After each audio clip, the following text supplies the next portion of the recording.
Hello, I'm Hannah Donnert with the Collaborative on Health and the Environment.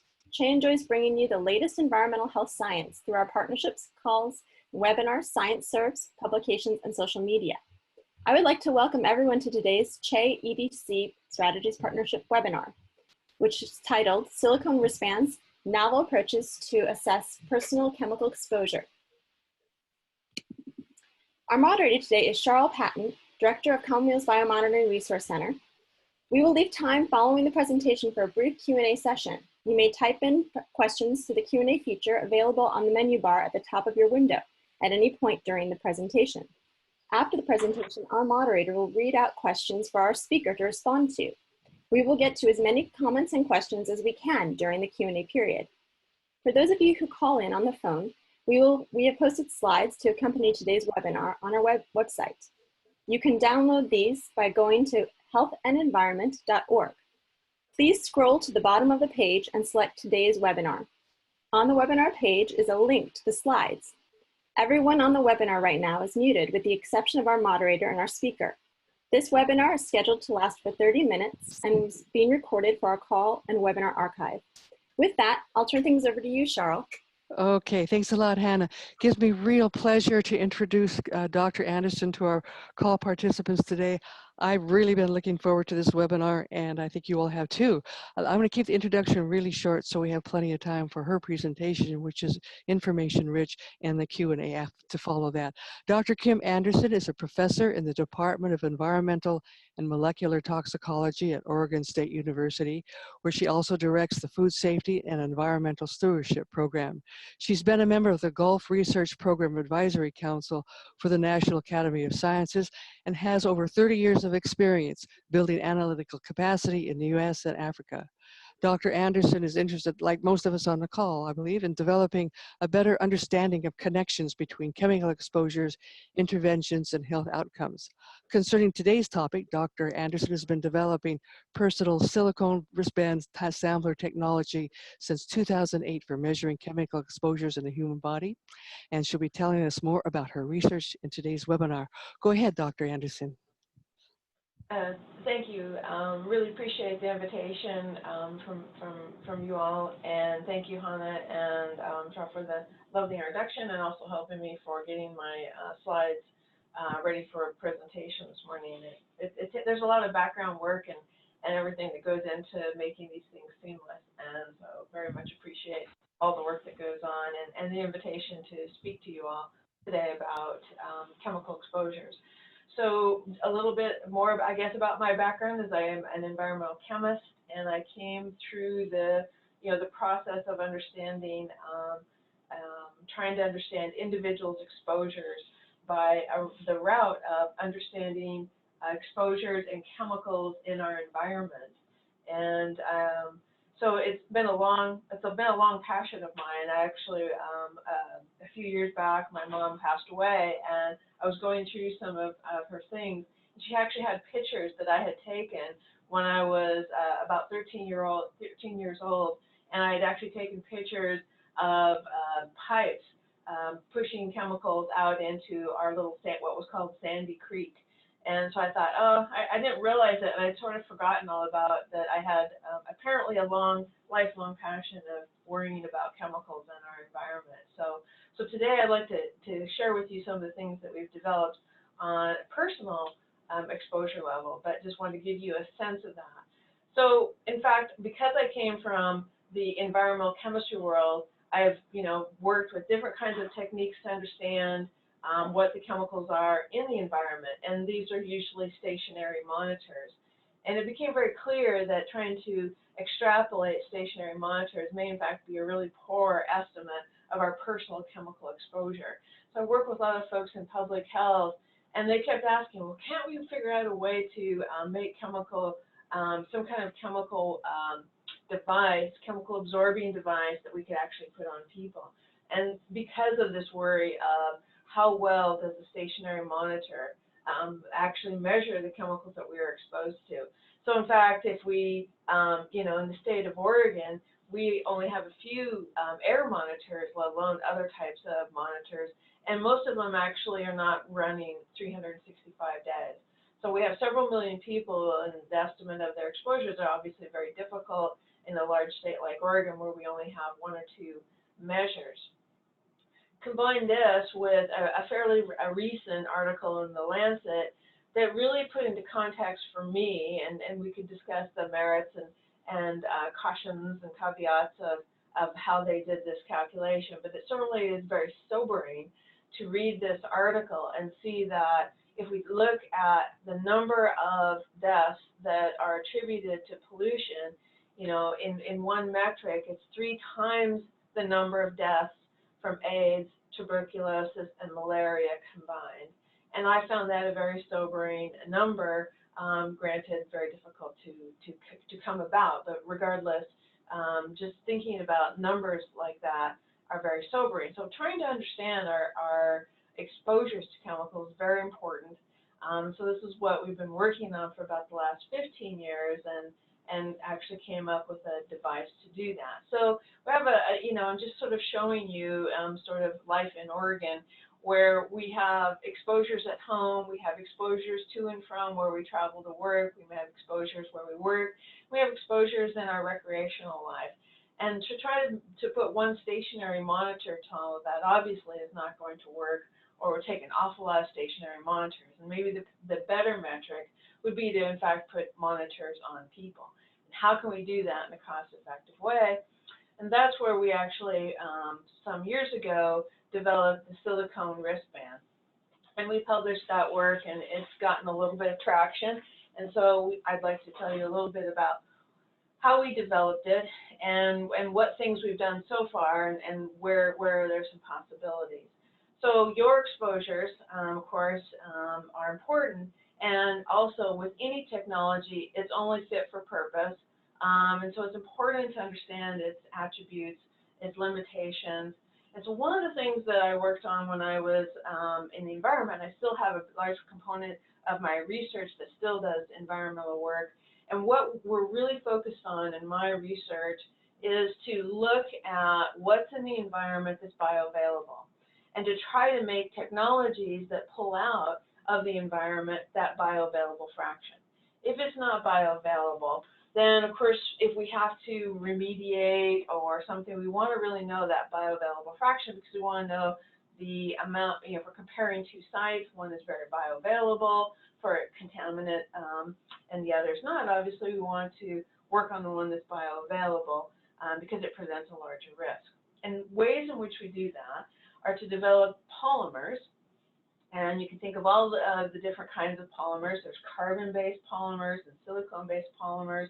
And the reason we go to these polymers is because they're very lipophilic. They like fat. And so we've actually tried to design them, even down to their pore sizes, to mimic cells.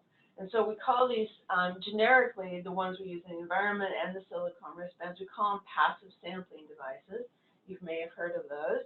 And they essentially have a very lipophilic, cell-like attribute to them. So chemicals that would go through a cell, whether it be a dermal cell or other types of cells, are going to be mimicked by this process.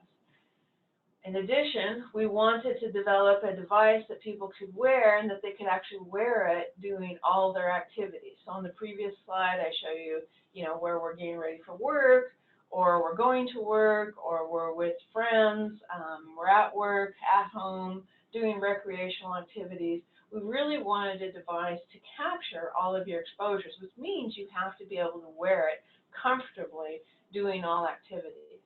And so that's where the silicone wristband came from, which is a silicone polymer, which is very lipophilic, like our cells, and it absorbs, not just on the surface, but absorbs deep down into the silicone, as you can see in this little cartoon at the bottom, the organic chemicals, so broadly organic chemicals. So what are the kinds of things that we have to start, we will have to test this, right? So it's a brand new technology, and so we started testing all attributes, like what are the chemicals it can absorb? Of course, organic chemicals were our focus. So what we did was we started looking at a host of different kinds of chemicals. And we started off with 20, and then we went to 30, and then 40, and we're right now at 1,550 chemicals that the silicone wristband can absorb. And we have different ways in which we can analyze those, and I won't bore you with a lot of chemistry, but one of the important components of developing this particular passive sampling device is that once we extract it, we can look for lots of chemicals without going back and doing another extraction. So the exact same extraction, which is what you can think of as the labor-intensive part, or if you're on the other end of it, the expensive part, we can look for pesticides. Right now, we currently look for some 900 pesticides, PAHs, polycyclic aromatic hydrocarbons, substituted kinds of PAHs, flame retardants, fragrance compounds,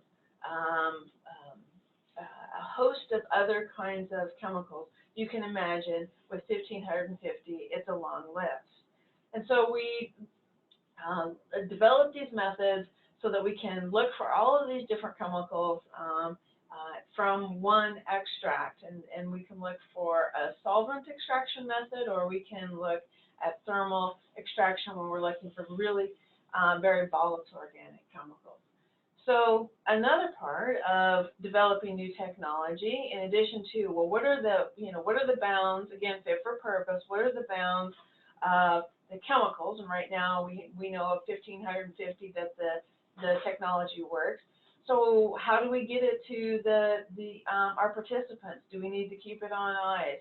How long can we store the technology after they've worn it? So there's all these what are called transport and storage stability studies.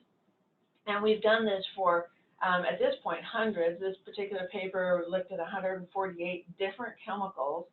And we found that we actually can transport it at room ambient temperature. So what you see are 5 different classes of compounds. I didn't put all 148 up there because it's too annoying to look at that many bars. But I have a representative set of PAHs, flame retardants, pesticides, PCBs, volatile organic chemicals.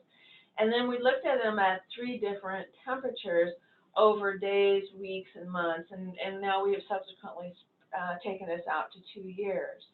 So the top bar in each of these panels, the purples, are -20. So do we need to keep everything frozen? 4C, maybe not frozen but on ice, or at the bottom panels, 30C, which is about 90 Fahrenheit. So we actually had to bake those. We had to put those wristbands in essentially a oven and bake them. So we baked all of them for 2 days, 1 week, a month, multiple months.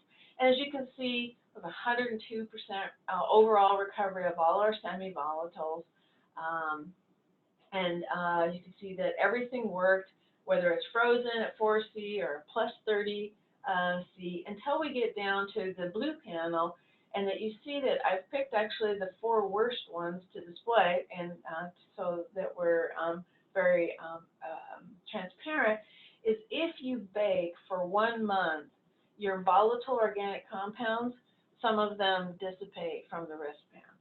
And of course, as a chemist, or even someone who is familiar with some of these compounds, you wouldn't bake VOCs for a month. There is no technique, even if you were collecting water or other types, that you actually need to analyze these very promptly. And in fact, what we found is that we don't have to analyze them promptly as long as they're kept at 4C, or if they're analyzed within the week. And so it's really been one of the attributes of this technology is that we can mail these wristbands out to our participants. They take them out of the airtight bag, and then they wear them for a certain amount of time, which I'll talk about in a few moments. They put them back in the airtight bag, and they mail them back to us at ambient temperature. And we've done this now many times, and it's very, very effective. So these are sort of these background, boring but necessary, depending on your interest, kinds of studies that have to go on. So I'm going to talk about a little bit of chemistry here and try to impress upon you the breadth of chemicals that can be sequestered. Within organic chemicals, we can actually define organic chemicals, let's say, by their boiling point, or we can define them, let's say, by other kinds of physical attributes. One that chemists use a lot is called the octanol water partitioning coefficient.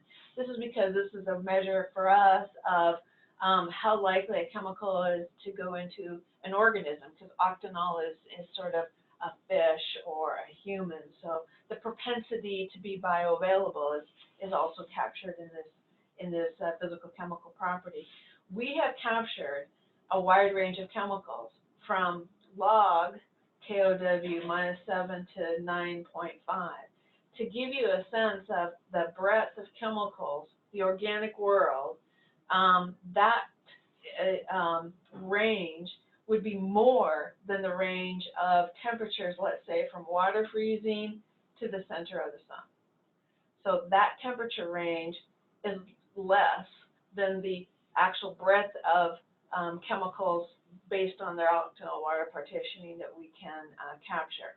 So right now, like I said, we're at 1,500. We actually know that we can do more. We just actually haven't been able to find standards for all of the additional chemicals, and it's a matter of developing the method so that we can actually develop the method to test whether or not the chemical is sequestered by the wristband. So we know that we can actually do more. It's just a matter of we have 1,550 standards, and those methods start to get laborious in their own right.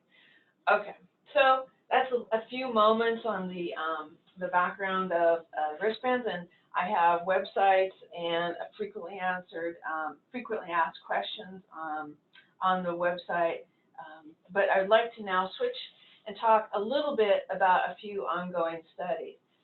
We currently it's a highlight overall, we have over 2,000 wristbands analyzed. They've been deployed on 6 continents now. We've detected in wristbands on people 500 different chemicals. And there's 23 papers published that in some way use wristbands. So I'd like to take a couple looks, and you can kind of see on the screen we have several different studies, and I'm not going to be able to talk about all of them in the short amount of time available, but we'll highlight a few of them. So if I go back to the very beginning of what is the impetus for wanting to do this, develop a passive sampler like a wristband. And that is because we worried about our ability to connect the stationary monitors with our individual exposures. So I actually did a study in Ohio where we connected pHs in the air by stationary monitors. So we actually placed stationary monitors, and you can see the little T boxes around natural gas extraction in concentric circles working out from the natural gas extraction. And then we had people living in rural communities and farming lands around these areas wear wristbands. And what we found was that there's a significantly higher pH in wristbands worn by participants who were closer to natural gas extraction. So you can see whether they had a well on their property, and we measured, in this case, a group of polycyclic aromatic hydrocarbons, if they had a well nearby or no well. So these are sort of the wristbands. But let's look at, on the right side of the slide, where we look at the stationary monitors and the wristbands. And while there is a correlation between the stationary monitors and the wristbands, it's not perfect.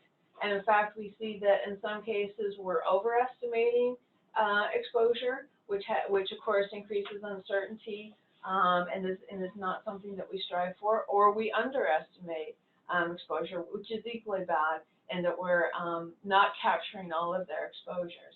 So this is really, some of the background that really was impetus for us trying to develop these passive samplers that people could wear to understand what your unique exposures are.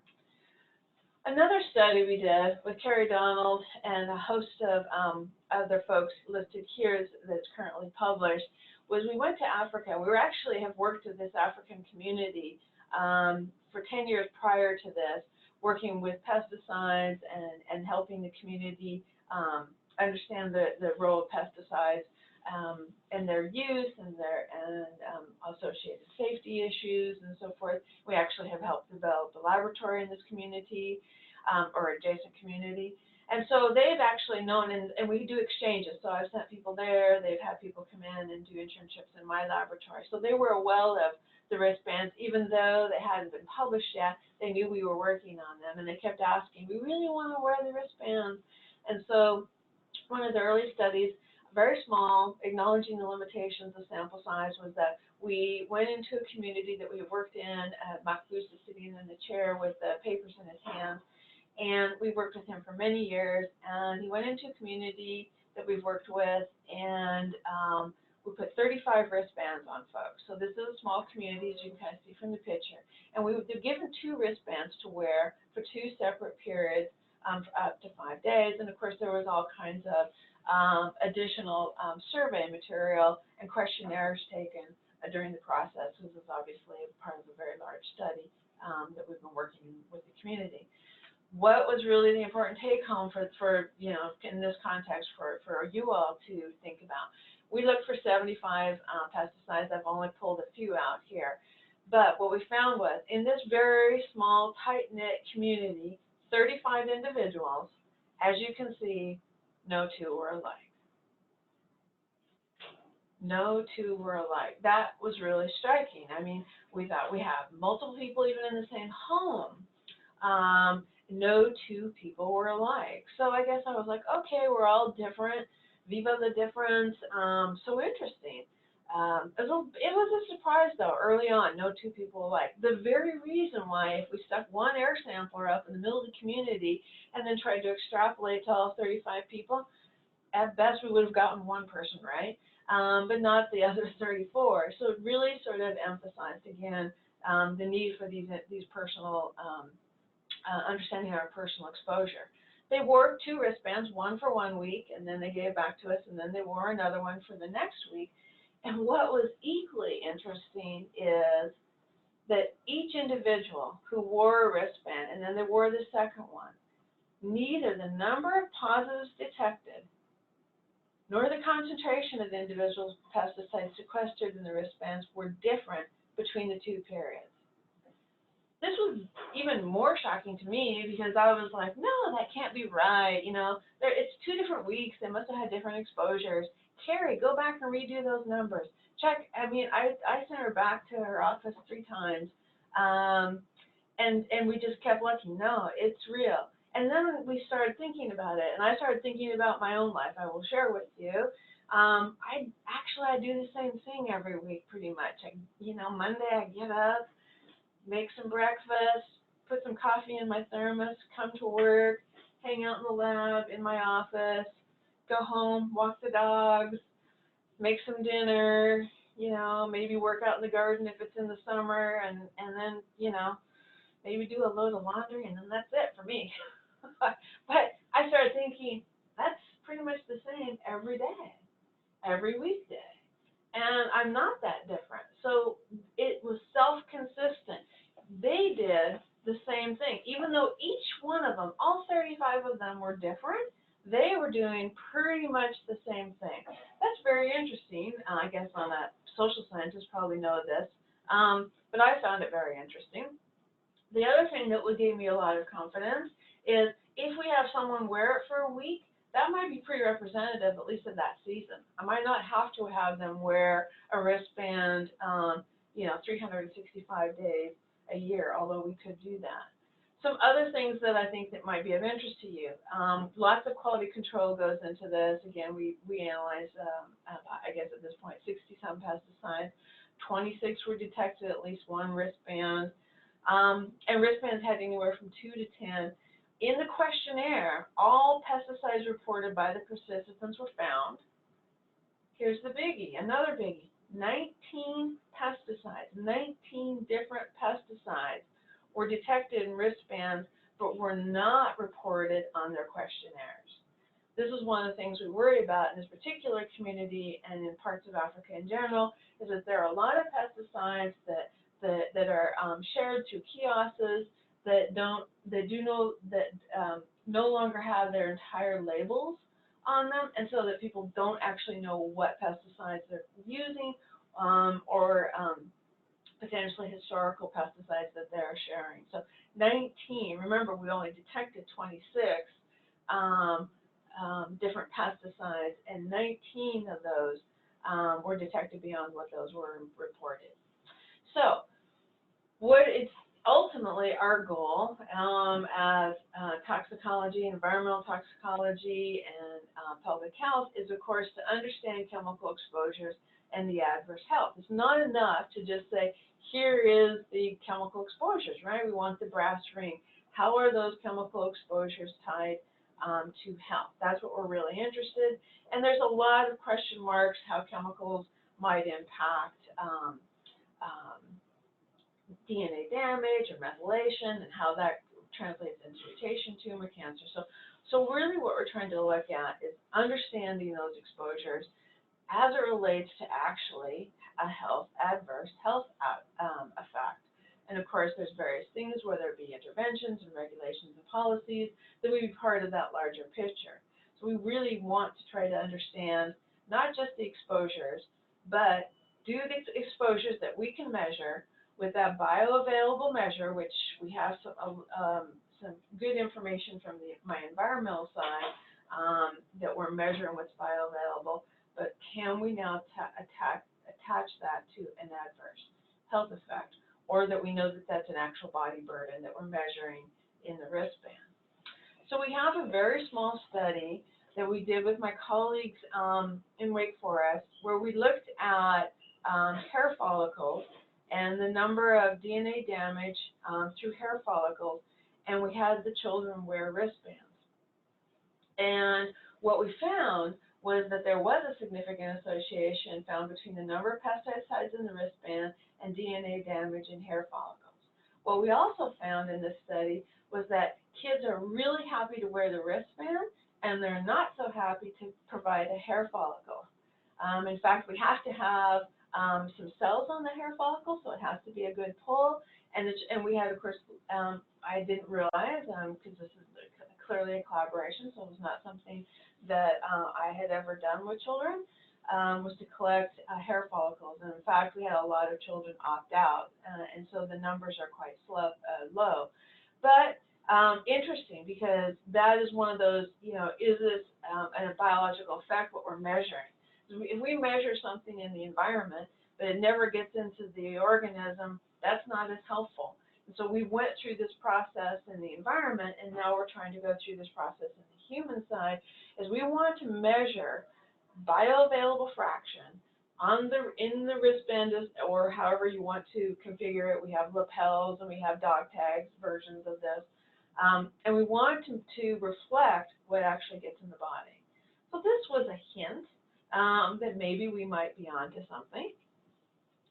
We also collaborated with my colleagues at Columbia University in an ongoing study that they've been doing for over 2 decades.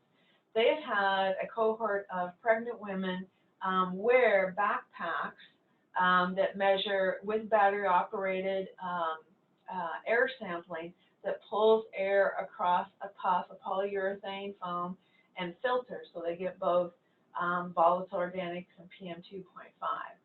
And through the years, they have had really poor correlations between the puff or filter or plus filter and the PAHs. In this case was what this study has focused on historically with this group. There's a really poor correlation with the backpack, which the pregnant women are a little reticent to wear because it's loud and it's heavy, and they're pregnant, and adding more weight and stuff to do is not always great, but they're troopers and really have great compliance once they decide to do the study. But it's never really worked that it's shown that the urine metabolites for these PAHs. And the reason given is, well, it's because the backpack is not picking up their dietary contributions. So even with that caveat that the wristband would also not pick it up, we paired our wristband at the same time that these women were wearing the backpacks and providing their urine sample. And what we found, surprisingly, was that there were 3 times more positive and significant correlations between the PAHs and the metabolites in the urine in wristbands than there were for the other sampling mechanism. So this, again, gave us more confidence that we really are capturing, because we have that polymer that we're capturing that bioavailable fraction. because certainly the dietary component is still not something that we're capturing. But we're capturing clearly something that is well associated and strongly associated with a lot of the metabolites in the urine. So we're very encouraged in this study and continue, and we have a larger number. We're working through the numbers right now and hope to be able to share with you. In fact, we have over 150 women currently in the data set that we're working through right now. Let's switch now to yet another chemical class, flame Excuse me, retardant. Dr. Anderson, we're getting close to the closing time, so you've got just a few more minutes. I'm very sorry. Sure, sure. So we have flame retardants. We've done similar things where we've looked at the flame retardants in children, and we found that, in fact, the flame retardants were highly associated with external behavior that was gathered through a questionnaire. In a similar fashion now, we've looked at samplers, a whole host of chemicals, substituted PCBs and industrial plasticizers, phthalates, fragrance, pharmaceuticals, flame retardants, and we've looked at these chemicals in 3 different continents, and we have found that there are a lot of similarities and there are a lot of differences. So no 2 wristbands had the same, yet we had a lot of similar chemicals. So in this case, we had 14 chemicals, the same 14 chemicals, whether it was Africa, Peru, North America, in 50% of the wristbands, and I'd be glad to talk about that more as we have questions and answers. A lot of phthalates and DEET. We've also used the wristbands in rapid response. We've had them for a train derailment. We've had them for Hurricane Harvey. So we're able to go out into the community and quickly deploy these for people who have been involved in natural disasters. And in the case of Hurricane Harvey, we report back. The data is not published yet as we're continuing to gather more data, but we have communicated the individual results back to people as well as the aggregate information in Hurricane Harvey. We also use the samplers as dog tags. So we have a fireman study that we're currently working on, and then we've reduced the size a little bit of the dog tag for looking at hyperthyroid in cats. Historically, that's been about 1 in 300. Since the 80s, it's now about 1 in 10. And so we've actually found that there was an association with flame retardants with hyperthyroid versus non-hyperthyroid in 2 communities in New York City and in Corvallis. So some of the wristband limitations and considerations, they integrate over time. You can wear them anywhere from hours to weeks or months. They're not real time. They don't change color. You have to send them back to the laboratory. Obviously, which chemical would you want them to change color for? Because there's absorbing chemicals, thousands of chemicals. And so I have, again, as I mentioned, a frequently asked questions slide or website. There's also a lot of videos that show how they can be used, and I encourage you to look at those. And then I'd like to thank all my collaborators and funding and the Oregon taxpayers for support. So with that, I would be glad to take questions. Okay, thank you very much. And I'm sorry to rush you at the very end here, but you have so much to say, and I think we perhaps can schedule another webinar to hear more at some point. But let me ask you some of the questions that have just been typed in.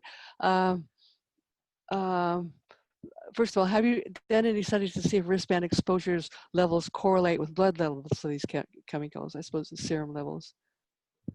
Right. So right now we've done several urine. So we've done urine for flame retardants, PAHs, and a few other things. I believe Heather Stapleton has also looked at flame retardants in urine. She might have looked at blood, not positive. Obviously, that takes a lot more intervention to take a blood sample, and the chemical that you want to tag would have to be in the blood or known metabolite. One of the things that challenges is that oftentimes some of these chemicals don't hang around for a long time, and their metabolites or biomarkers are not well established or known even. So at this point, we've been focusing on urine because that's an easier grab than the focus so far. Okay. Are there any chemicals that would not be well captured on these wristbands? So as I mentioned, it's organic chemicals. So if you're looking for mold, we don't capture mold. If you're looking for lead, it doesn't capture lead. If you go to my website, this little graphic up in the top, so is available and kind of shows you what we do and don't capture. So. Okay, and then I think probably one last question, which is thank you for this interesting presentation. Can you please talk more about how the sampling rates onto wristbands would vary for different chemicals with different properties? And because of that challenge, how do you best analyze and compare mixtures of multiple chemical classes on the wristbands? Yeah, so that's a big question. So the chemicals absorb into the wristband at different rates. Right now, within a given study, we usually control that with study design. So we have everyone wear the wristband for 7 days. So we get weekday and weekend exposures. And so if we're comparing within that group, we would compare chemical 1 because with all of the participants, because chemical 1 uptake into the wristband is the same because they all wore it for the same 7 days, and the wristband temperature is really moderated because it's on your wrist.